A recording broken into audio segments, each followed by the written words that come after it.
Değerli basın mensupları, Adıyaman Barosu'nun 24 Ağustos 2020 günü yaptığı basın açıklaması nedeniyle bu açıklamayı yapma gereği duyduğumu öncelikle belirtmek isterim.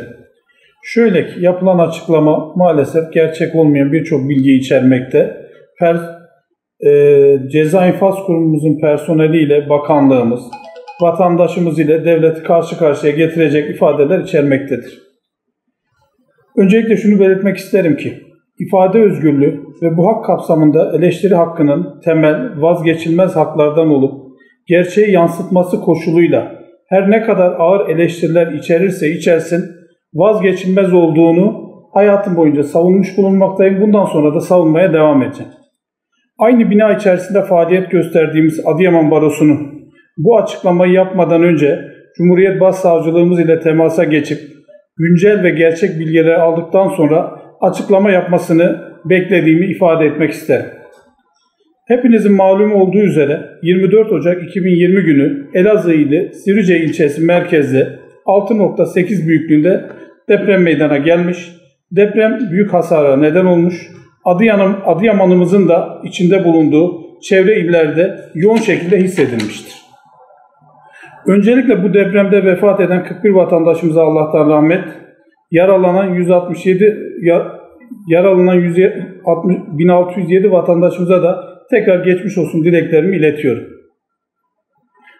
Deprem akabinde Cumhuriyet Başsavcılığımıza bağlı Adıyaman E-Tipi Kapalı Ceza İnfaz Kurumu'nda Çevre ve Şehircilik İl Müdürlüğü teknik personeliyle yaptığımız ilk inceleme ve değerlendirme sonunda binanın belli bölümlerinde ağır hasarlar olduğunu tespit edip öncelikle mahkum ve personelimizin güvenliğini sağlayıp ivedi olarak Adalet Bakanlığımıza bilgi verdik. 25 Ocak günü Adalet Bakan Yardımcımız Uğurhan Kuş Bey, Ceza ve Tepki Evleri Genel Müdürlüğü teknik personeliyle Adıyaman'a gelip cezaevinde incelemelerde bulunmuş. Sayın Adalet Bakanımız Abdullah Gül Bey'e cezaevinin mevcut durumu hakkında bilgi verilmiş. Bu aşamada can güvenliği açısından tehlike oluşturduğu gerekçesiyle boşaltılmasına mahkumların en yakın cezaevlerine nakli talimatı alınmış, derhal uygulamaya konulmuştur.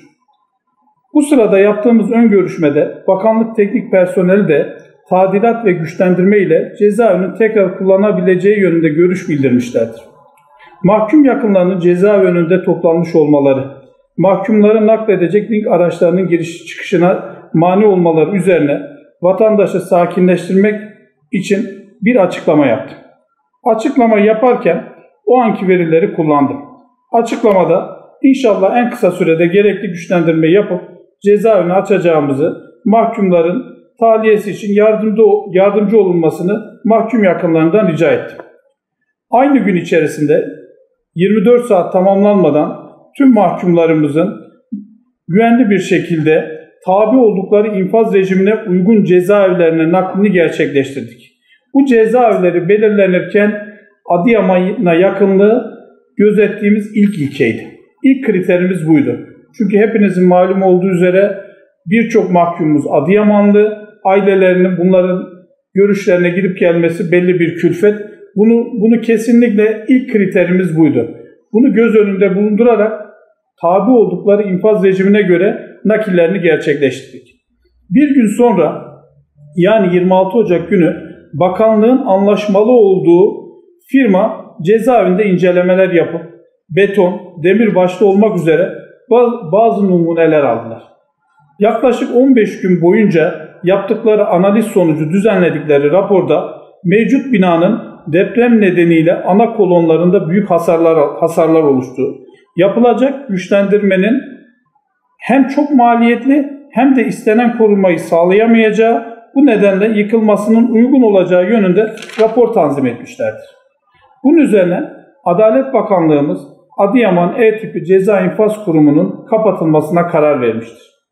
Yapılması planlanan yeni Ceza İnfaz Kurumu kompleksinin ivedi programa alınması yönünde çalışmalara başlanmıştır.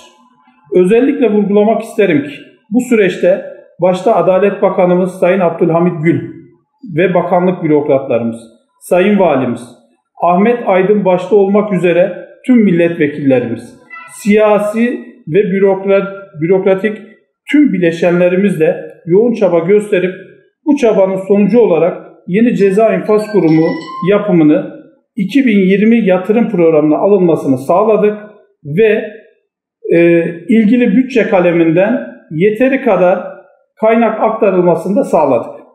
Yapılacak yeni ceza infaz kurumu Adıyaman ili Merkez ilçesi Hacı Halil Köyü 29 nolu parselde kayıtlı olup 229.800 metrekare yüz ölçümlü taşınmaza bir adet L tipi ve bir adet açık ceza infaz kurumu ile 100 adet lojman yapılması kararı verilmiş, 25.02.2020 tarihinde kamu yararı kararı alınmıştır. Yapılacak ceza infaz kurumu kompleksi sınırları içinde bulunan DSİ'ye ait sulama kanalının deplase işlemi yönünde DSİ Bölge Müdürlüğü'nden uygun görüş alınmış, yerelde yapılabilecek tüm çalışmalar tamamlanmıştır. Bu aşamada bakanlık bünyesinde oluşturulan ekip tarafından etüt proje çalışmaları süratle devam etmekte olup yaklaşık 4.000 mahkum ve 1.500 personelin bulunacağı kompleksin en kısa sürede ihale edileceği tarafımıza bildirilmiştir. Cezaevi personelinin durumuna gelince, cezaevimiz boşaltıldığı tarihte toplam 276 personelimiz bulunmaktaydı. Bu personelimizden 7 tanesi talepleri üzerine istedikleri yerlere atamaları yapılmıştır. Halihazırda kapatılan Adıyaman E tipi kapalı ceza infaz kurumunda 269 personelimiz bulunmaktadır. 17.08.2020 tarihinde Adalet Bakanlığı Ceza ve Tevkifler Genel Müdürlüğü'nden Cumhuriyet Başsavcılığımız vasıtasıyla cezaevine bir yazı gelmiştir. Yazıda özetle personelin 18-26 Ağustos tarihleri arasında tayin talebinde bulunmaları gerektiği, varsa mazeretlerinin belgeleriyle birlikte talep yazısına eklenmesi istenmiştir. Yeni cezaevi yapmanın en az 2 yıl sürecek olması, Covid-19 tedbirleri kapsamında personelin karantinaya alınması, Covid tanısı konulan personelin ve irtibatlarının çalıştırılamaması, yeni cezaevleri açılması nedeniyle yoğun personel ihtiyacı doğmuş olması, bu ihtiyacı gidermek için personel ataması yapılması yönünde, personelin atamasının yapılması yönünde karar alınmıştır. Tamamı yetişmiş, yetkin olan personelin en az 2 yıl süre herhangi bir görev yapmadan bekletilmesinin hiçbir vicdanın kabul etmeyeceği bir durum olduğu aşikardır. Diğer giderleri bir kenara bırakıyorum. Aylık maaş gideri yaklaşık 2 milyon lira olup Covid-19 pandemisi nedeniyle tüm toplum olarak topyekun mücadele ettiğimiz bu dönemde personelimizin de elini taşın altına koymakta tereddüt etmeyeceği kanaatindeyim.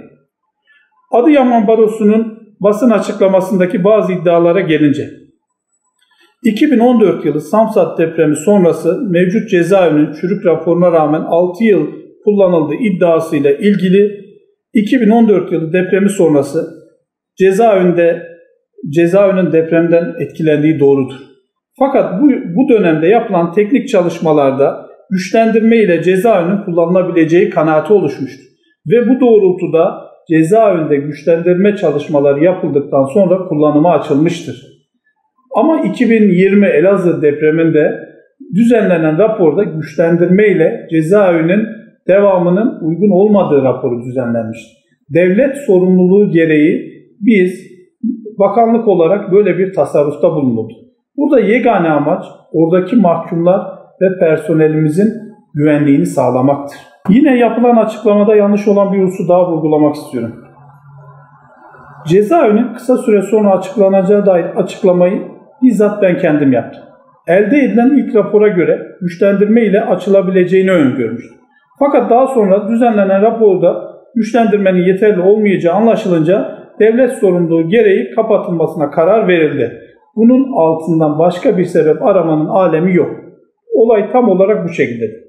İddia edildiği gibi mahkumlar uzak illere değil, tabi oldukları infaz rejimine uygun ve yeterli kapasitesi bulunan en yakın cezaevlerine gönderilmiştir. Avukatların mahkumlarla görüşme şartları mevzuat ile belirlenmiş olup Covid-19 pandemisi nedeniyle alınan kısıtlama kararları dışında mahkumlarla görüşmesi kararları dışında, kısıtlama kararları dışında avukatların mahkumla görüşme yapabildiği herkes tarafından bilinen bir durumdur. Yeni cezaevi için hiçbir faaliyet yapılmadığı iddiası gerçeği yansıtmıyor, insafsız bir eleştiridir. Az önce de belirttiğim gibi 2020 yatırım programına yeni cezaevinin yapılması alınmış, etüt proje çalışmaları tamamlanmak üzere olup ödenek sıkıntısı bulunmamakta ve en kısa sürede ihale edilecektir. Personelin mağdur edildiği iddiası gerçeği yansıtmıyor. 7 aydır personelle ilgili hiçbir tasarrufta bulunulmamıştır. Ama yetkin iş gücü, tamamı yetkin olan bu personelimizin